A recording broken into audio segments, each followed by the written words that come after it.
Hey guys, LevelCap here, and welcome to This Week in Gaming. The realistic shooter Squad is getting vehicles by the end of July, Overwatch is one of the top digital earners, and G2A have once again facilitated more fraudulent game purchases.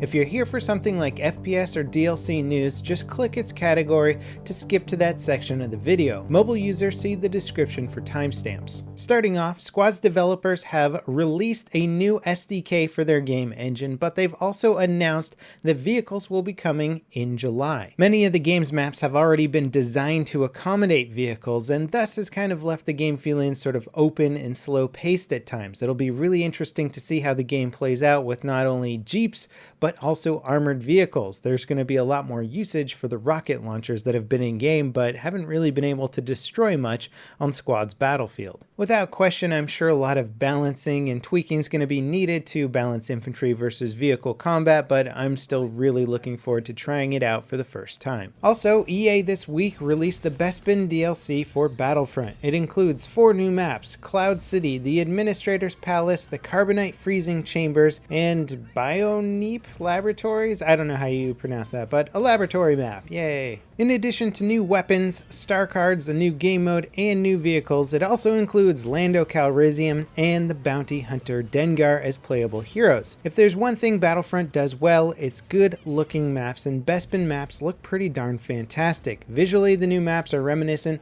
of the original Battlefront titles, though obviously much better looking. Also, earlier this week I made a video covering the tiny build G2A fraudulent CD key fiasco, and I delved even deeper into the fraud-fueled economy that G2A supports. And as a result of this, several big G2A supporters actually canceled their contracts, which is awesome. Let's see if we can get more of them to do so. If you want to check out that video, just click here on the screen if you're on PC, or mobile users, you can find a link in the video description. Now, in legitimate game sales news, the Steam summer sale is in full swing. Most AAA games that have already been released are on significant discounts, so if you're a PC gamer, I highly recommend you check out the sale. Now, to make sure you don't miss out on any deals, since Steam isn't always the best at showing them all, be sure to check out steamdb.info.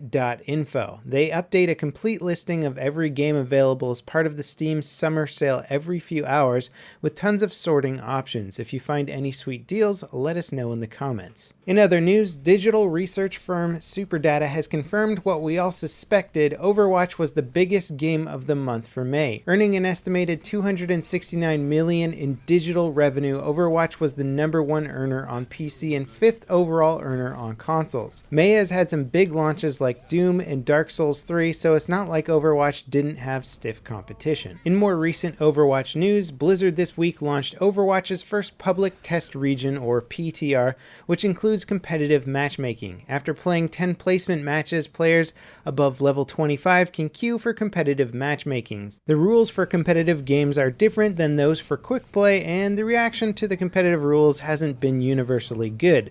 Blizzard, however, made it clear that they understand the rules aren't perfect yet, and while the first competitive season for Overwatch probably won't feature any major changes from the PTR rules, they will most likely be implementing several major changes in autumn. What those changes will be is unclear, but the biggest changes will most likely be how overtime and tiebreakers are handled. And speaking of big changes, Mass Effect Andromeda is ditching the franchise's Paragon/Renegade choice system. Speaking with Games Radar, the game's creative director Mac Walter said that right now gamers are looking for more of those shades of gray, and honestly, he's right. Games are getting to the point where only being given a good versus bad choice just makes them feel restrictive and cheap. Mass Effect is a series known for having a compelling choose-your-own-path kind of story, despite the limitation of just about every choice coming down to good versus bad. So a Mass Effect game with a much wider range of choices to make sounds pretty incredible. Fallout fans were deeply disappointed at the choices available in Fallout 4 compared to the previous game New Vegas, where in New Vegas you could choose whether a character lived,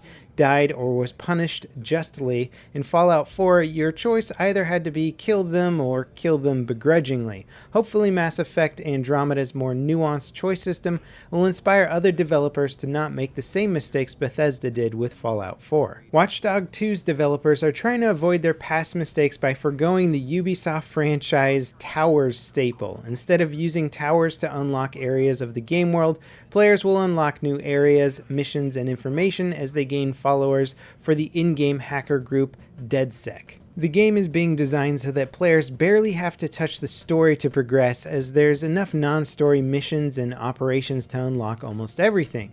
This reminds me a lot of games like Skyrim, where you can just roam the game world looking for stuff to do, and there's pretty much like a whole nother game to play just by completing random side quests. It's still questionable whether or not Watch Dogs 2 is actually going to be a great game or not, but it sounds like it's on the right track to at least be a fun game. In an effort to appease fans, Bungie is trying to make DLC for Destiny at a faster rate. Destiny's biggest issue was a lack of meaningful content at launch. While its 3 major DLCs and 2 mini expansions have done a lot to fill the game out more, most players still end up just replaying the same few missions over and over and over again. MMOs like Destiny often have hundreds if not thousands of quests to complete. Granted, Destiny isn't a very traditional MMO, it would still benefit from having more things to do and more variety in its mission design. The next and presumably final Destiny expansion, Rise of Iron, is due out on September 20th. With Destiny 2 on track for a 2017 release, Rise of Iron has some big shoes to fill if it's going to keep people playing until then. The developers of the Burnout franchise have canceled work on their Beyond Cars project to focus on co-developing the Star Wars Battlefront X-Wing VR mission and other Star Wars titles. The Burnout games are noted for being some of the best racing games of their time, so the developer switching gears to make Star Wars games means we'll probably be getting some pretty solid Star Wars racing games. Considering Star Citizen is going to have a dedicated racing module with esports support, the idea that Star Wars racing games could end up being its competition sends tingles down my spine. For now though, the Battlefront X-Wing VR mission will have to do, and it's going to be free for anyone that owns Battlefront on PS4, but no release date has yet to be announced. And speaking of the PS4, Sony Interactive Entertainment's president tried to address fears that the upcoming PS4 upgrade will shorten the PS4's lifecycle. Speaking with GameWelt TV, Yoshida said that the new high-end PS4 is still PS4, so the lifecycle is not going to be shorter. It's not exactly clear if he meant the original PS4 or the PS4 product line, which includes the Neo. Sony has made it clear that any title developed for the Neo must be compatible with the original PS4 hardware. What Sony hasn't made clear though is how quickly the Neo will become the only option people have for buying a PS4. Personally, I expect both consoles to be available for quite some time. In our last bit of news, someone made Seinfeld's apartment in Doom 2. I really don't know what else to say about it, but if you grew up watching the show, I think you'll appreciate its attention to detail. Anyway, that wraps it up for this week in gaming. I hope you guys enjoyed the episode, and we'll see you next time. This is LevelCap, signing off.